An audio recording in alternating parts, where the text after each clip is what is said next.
Που γαλεύτεν ο Γιωρίκας ο Ταλτούρτς με τη ζωή ντεπίνεν σοχωρίων.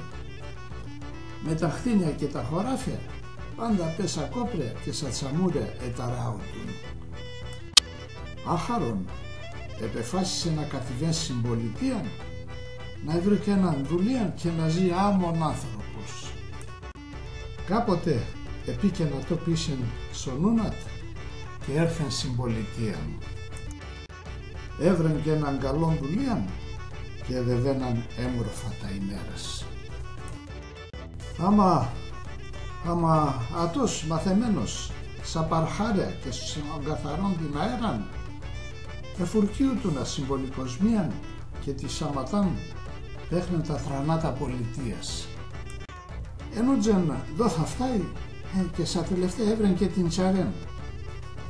Θα πάω ευρικό έναν σπίτι στην άκρη αντιπολιτείας. Θα πάρω και ένα ποδήλατο να πάω και έρχομαι στη δουλεία.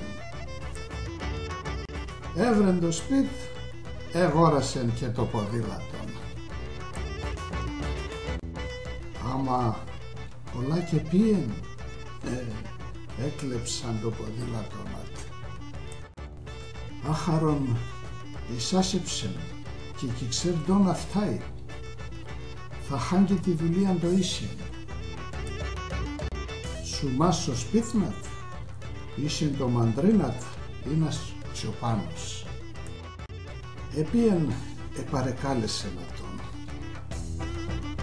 Πολλά παρακαλώσει. Δώσ' με το γάιδαρος να πάω στη δουλεία μου. Άμα εκεί πάω φοβούμαι θα χατεύνε με.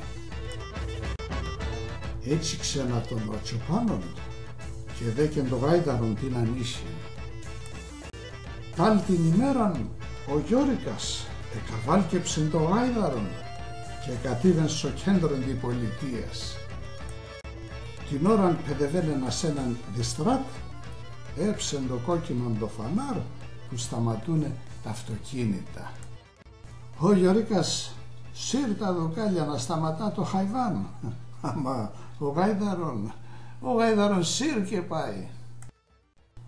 Εσέβεν στο αντίθετον το ρεύμαν και γέντον το κακόν.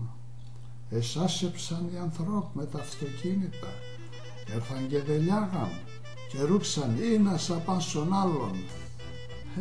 Γέντον χαλαρδία.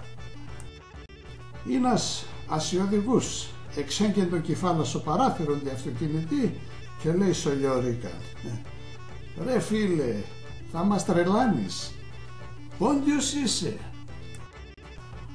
Τότε κλώσκεται ο Γιωρίκας και απαντά τον, εγώ ρίζα μου, πόντιος είμαι, ο γάιδαρον ένα πεσάς.